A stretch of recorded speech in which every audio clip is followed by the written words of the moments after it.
Salut chers fidèles abonnés de la chaîne, cliquez pour gagner. Incroyable surprise du Bitcoin. Le Bitcoin qui touche plus de 130 000 $. Oui, qu'est-ce qui s'est réellement passé? Et dans cette vidéo, je vais vous montrer quelque chose que vous ne savez pas encore. Oui, vous allez voir. C'est chaud. Et qu'ils le veulent ou pas, les crypto-monnaies sont venues pour rester. Donc, si tu n'es pas encore un fidèle abonné, mon frère, ma soeur, abonne-toi rapidement car sur ces chaînes, nous venons t'apporter l'information en temps réel de tout ce qui se passe dans l'écosystème de la crypto-monnaie. Et en t'abonnant, mon frère, ma soeur, active toutes les notifications parce que YouTube n'envoie pas des notifications aux abonnés. Donc, ce qui fait qu'il y a certaines vidéos, si tu n'as pas activé toutes les notifications, tu vas les rater. Mais en activant cela, tu recevras toutes les notifications, toutes les informations qu'on postera sur ces chaînes pour être informé, pour être actualisé. Alors, c'est chaud. La dernière fois, le Bitcoin était à 25 000 $, pouf. 26 000 $, pouf. 27 000, pouf. 28 000, pouf. Maintenant 29 000. Qu'est-ce qui se passe réellement?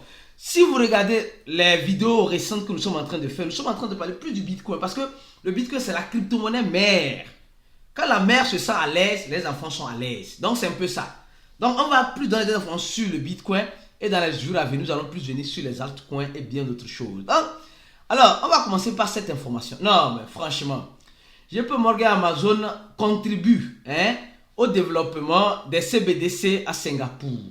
Les gars, en fait, ce qui est marrant et rigolant dans cette affaire, c'est que les mêmes qui ont dénigré le Bitcoin par le passé, c'était une bulle, le Bitcoin c'était une bulle, le Bitcoin va mourir, le Bitcoin va faire ça, le Bitcoin va faire ça, c'est en train de faire ce qu'ils sont en train de dire aujourd'hui. Et nous sommes en train de voir que JP Morgan, ce n'est pas n'importe quelle boîte, ce n'est pas n'importe quelle banque. Et aussi Amazon, tout cela, ils sont en train de se mettre en association pour mettre en place des CBDC, des monnaies digitales des banques centrales. Pourquoi? Parce qu'aujourd'hui, le Fonds monétaire international, la FMI, aussi est en train de voir les CBDC comme... Vous savez, ils ont voulu lutter contre cette technologie. Il faut reconnaître qu'ils ont voulu mettre un frein. C'est un peu comme quand Internet est sorti, on voulait mettre un frein à Internet. Juste une minorité de personnes qui pourront utiliser Internet. Aujourd'hui, Internet est accessible à tout le monde. Et nous avons vu ce que Internet a fait dans la communication. C'est ce que le Bitcoin est en train de faire dans la finance. Je ne sais pas si vous comprenez.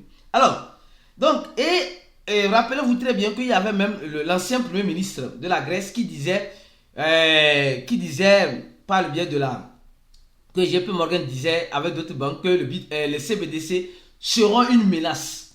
Aujourd'hui, ils sont en train d'opter, ils sont en train de s'aligner. Voilà. Certes, ce n'est pas un alignement complet, mais il faut commencer par quelque part. Donc, les grands institutionnels, les grands investisseurs ont commencé par comprendre. Et c'est déjà intéressant. Au même moment, nous sommes en train de voir une chose. La dominance du Bitcoin est en train de monter face aux altcoins. Les gars, qu'est-ce qui se passe? Qu'est-ce qui se passe concrètement? Et qu'est-ce qui pourrait arriver? La dominance du Bitcoin, le Bitcoin aujourd'hui, nous sommes en train de voir que... Regardons rapidement ici. Et ici, le Bitcoin a presque 50% de dominance et Ethereum presque 20%. Donc, quand on associe les deux, vous voyez ce que ça donne. Plus de 70% Bitcoin et Ethereum. Et nous sommes en train de voir que les gens qui se retrouvent, la plupart dans les altcoins, sont en train de migrer plus vers l'Ethereum et vers le Bitcoin. Et ça fait signe de quoi? Ça fait signe d'un marché haussier qui pourrait être pas trop loin. Ou loin, je ne saurais vous le dire. Je n'ai pas la boule de cristal. Je peux toutefois me tromper dans mes analyses. Je suis un être humain avec mes défauts. Mais quand nous avons vu la fièvre des meme coins entre temps, les meme coins qui se créent de tout azimut, de tout horizon. Et nous, on vous informait beaucoup sur tout ce qui arrivait. Et aujourd'hui, nous sommes en train de voir que les gens sont en train de sortir de ces meme coins. Les gens sont en train de sortir des altcoins pour plus se positionner dans le Bitcoin. Et nous regardons la capitalisation du Bitcoin, prenons sur toute la totalité. Et nous sommes en train de voir, non, s'il y a une erreur ici, nous sommes en train de voir que, et ce qui se passe, c'est que, les gars, le marché semble donner un petit souffle. Et dans ce souffle-là, les gens qui sont dans la plupart des altcoins commencent par se repositionner dans les projets consolidés. C'est pourquoi vous allez voir, ces genres d'informations vont commencer par surgir. Ces genres d'informations qui nous disent quoi? Qui nous disent simplement que, vous voyez, il y a un projet qui est lancé il y a de cela un mois qui valait 1800 $. Oui. Et aujourd'hui, ce projet-là, Cloco a tapé poteau. C'est quel projet? Le projet IPO Web 3.0. Vous allez regarder un peu sur ce graphique. Nous allons voir clairement que il y a eu un problème. Bon, ce n'est pas une attaque. Ce n'est pas une attaque. Mais le projet a commencé après blow. Et semblerait-il, c'est un projet qui a été créé récemment, les gars. C'est un projet qui a été créé récemment. Je ne dis pas d'aller investir dedans. Les gars, faites attention. C'est un projet qui est venu sur l'innovation, du Web 3.0, de la décentralisation, etc., etc., etc. Et nous sommes en train de voir que ce projet est parti avec plus de 100 000 $.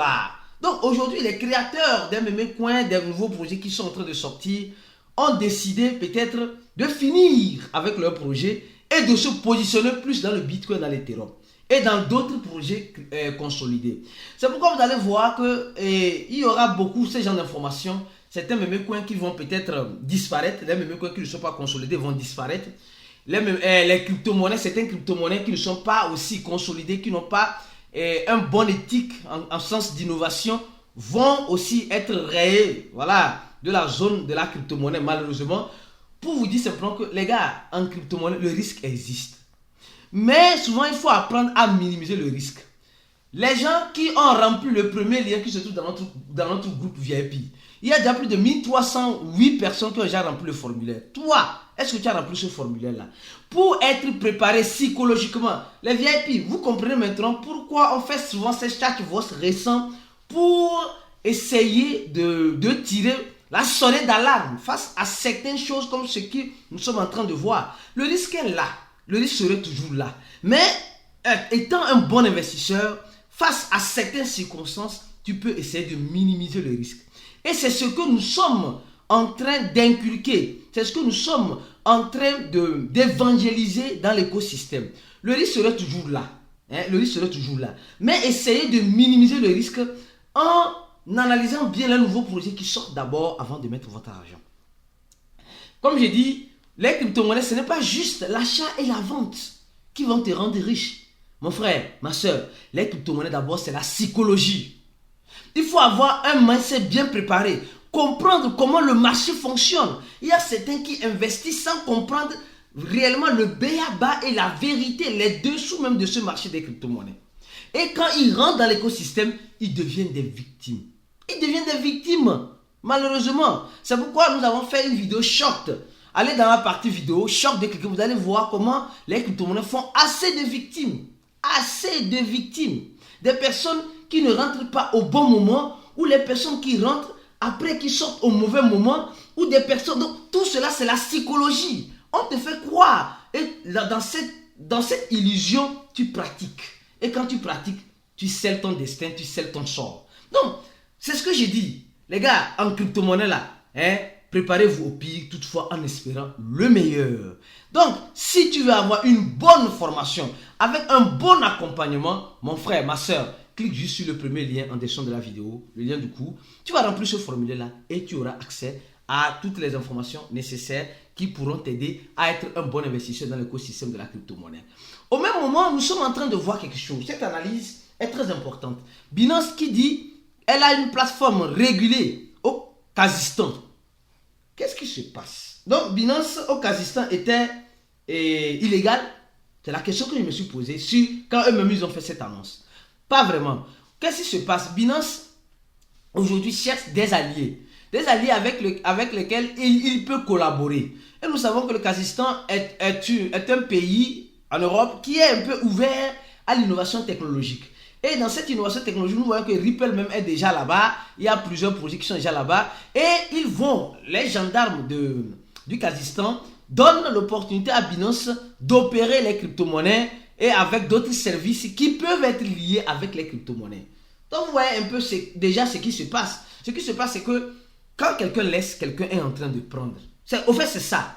Quand certains pensent que non, c'est fini, d'autres offrent l'opportunité à Binance pour mieux s'installer sur le territoire et mieux faire le mangement dans le mangement. Alors donc, c'est normal. Qu'est-ce que vous voulez que je vous dise?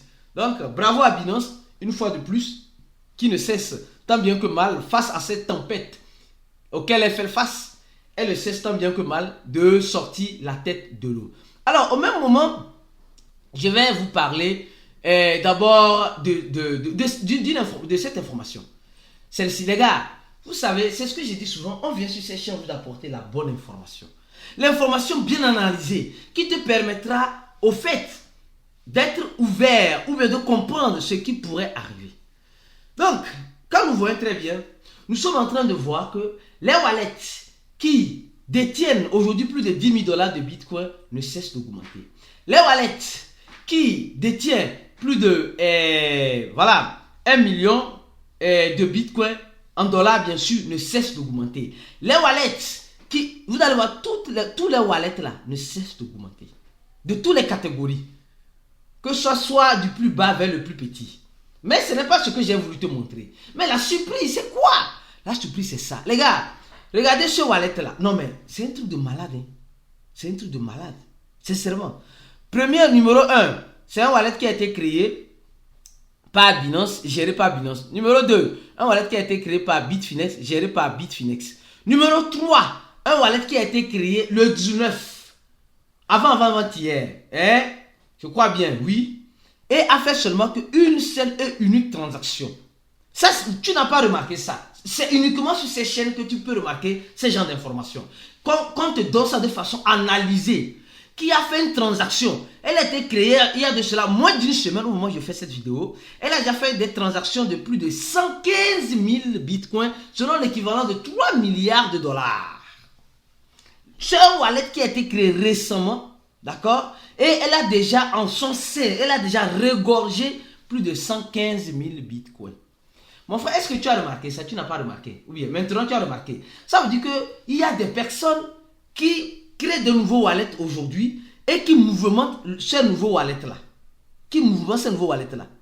Donc, et nous sommes en train de voir que, on avait déjà parlé, je crois bien, de ce wallet-là, qui, depuis sa création, depuis le 5, voilà, ne cesse d'amasser le bitcoin. Vous avez vu, c'est les bitcoins de qui? Les gars, c'est les bitcoins de ceux qui ont regardé la plupart de ces vidéos-là. Vous avez compris, c'est les bitcoins des institutionnels.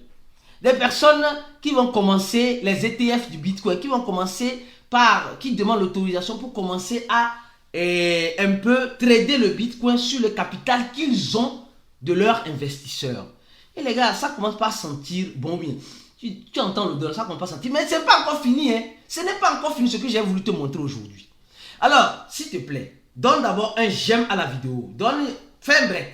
J'aime à la vidéo. Cette vidéo doit avoir plus de 300 j'aime. Oui, oui. Si tu n'as pas donné un j'aime à cette vidéo, mon frère, ma soeur, c'est de l'ingratitude. Et désolé, c'est de l'ingratitude. Tu as jusqu'à maintenant. Alors, pour ne pas être ingrat, alors donne un j'aime à la vidéo. Et si tu n'es pas encore un abonné, abonne-toi rapidement. Les gars, la nouvelle... C'est quoi les VIP, vous êtes déjà informés depuis longtemps. Qu'est-ce qui se passe? On a déjà informé dans le groupe VIP depuis. Je suis sûr que tu es informé aussi. Ce qui se passe, c'est que le Bitcoin a touché le cap de 138 000 $ sur Binance US. Ce n'est pas la première fois que cela arrive.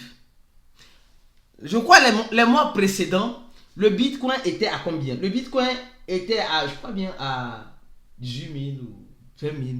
Je sais pas moi. Quelque chose comme cela, entre 25 000 et 15 000. Et on a dit que c'était un bug sur Binance Général, Binance US, Binance Global, en parité BUSD. Ceux qui sont des fidèles à cette chaîne, qui ne ratent aucune vidéo, rappelez-vous. Il y avait aussi cela aussi sur Binance Global. Mais il y a de ça par le passé, quand le Bitcoin était entre 15 et 20 000 ou 25 000. On a vu le Bitcoin à 55 000. Et depuis tout ce temps, on a remarqué que le Bitcoin a commencé par aller lentement, sûrement, vers 26 000, 27 000, 28 000 et maintenant 29 000. Maintenant, on voit le Bitcoin, des signaux qui nous donnent le Bitcoin à 138 000 $. Parce qu'il n'y avait pas beaucoup de liquidité selon les dits, il n'y a pas beaucoup de liquidité. Mais les gars, vous savez, le Bitcoin ne va pas monter directement, directement comme cela. Non, non, non. Le Bitcoin d'abord doit liquider les positions longues et repartir. Elle descend, elle liquide les positions longues et repartir. Quand elle est en position, quand elle descend un peu, les gens ne commencent pas à shorter, elle fait le long. Donc, les gars, beaucoup de prudence. Beaucoup de prudence. Il y a beaucoup de manipulation dans cet écosystème. Donc, la surprise, vous avez vu, la première surprise ici et la deuxième surprise ici. Donc, le Bitcoin qui ne commence pas à donner des signaux. Et ces signaux-là sont forts, les gars. C'est très fort. Les gens disaient le Bitcoin peut toutefois arriver à 100 000 $. Quand moi, je ne saurais vous le dire. Je n'ai pas la boule de cristal. Mais je sais que dans les années à venir, ça pourrait arriver. Et avant que ça n'arrive, on est en train de voir déjà des signaux. Des signaux qui nous disent, comme ceux qui ont regardé cette information que j'ai analysée pour vous, ceux qui ont regardé cette vidéo-là, les choses sérieuses commencent. Bitcoin, pompe, le rallye a commencé, vous avez compris. Et aussi, mieux encore, nous sommes en train de voir des signaux, la dominance. Les gens qui sortent des altcoins pas consolidés vers des projets plus consolidés. Et nous sommes en train de voir la réaction même en quelque sorte de la maman des mamans, le Bitcoin, qui est déjà à 29 100 $. Tout à l'heure, il était à 28 000 $. Après, le Bitcoin veut aller à 30 000 $. Elle va lentement, elle descend doucement, elle remonte lentement, elle descend doucement, lentement. Donc, tout cela dans ce va-et-vient, beaucoup de personnes sont en train de gagner dans le trading futur et beaucoup aussi sont en train de perdre dans le trading futur. Donc, comme vous le savez, moi, dans le groupe VIP, on a dit quelque chose. Si tu vas apprendre le trading futur dans la hausse comme dans la descente, comment trader et gagner aussi, mon frère, ma soeur, je te conseille l'échangeur MEXC Global. Si tu n'as pas encore créé ton compte sur l'échangeur MEXC Global, le deuxième lien en description de la vidéo t'aidera à créer ton compte et faire le trading futur parce qu'ils ont plus d'avantages par rapport à d'autres échangeurs. Donc, si tu vas avoir des avantages, vraiment, regardez un peu les taxes de maker sur le trading futur sont moindres et le taker. Donc, les gars, profitez en ce moment. Donc, si tu veux te former aussi dans l'écosystème de la crypto-monnaie, tu veux apprendre comment faire le trading futur, le premier lien en description de la vidéo. Tout cela, mes frères et sœurs, on est dans un groupe d'investisseurs fermés où nous formons les gens à être de beaux investisseurs demain. Et toi, tu veux être un bon investisseur pour tirer ton épingle du jeu parce que sachez-le très bien que le marché des crypto-monnaies fera toujours des victimes. Et peut-être tu serais l'une des victimes parce que tu n'as pas voulu te former. Tu n'as pas voulu prendre ton destin en main. Tu veux juste acheter et vendre. Acheter et vendre. Tu n'es pas un vendeur. Si tu n'es pas un vendeur, tu veux faire vraiment bénéfice, profit dans l'écosystème, mon frère, la formation t'aide à comprendre et nous faisons des suivis dans notre formation. Donc, viens nous rejoindre pour te préparer. S'il arrivait que le Bitcoin arrivait à cela, nous tous, nous allons sortir gagnants. Alors donc, donnez-moi la vidéo, partagez la vidéo au maximum. On se dit à la prochaine vidéo et ciao. Restez focus sur cette chaîne pour la suite des informations. À la prochaine.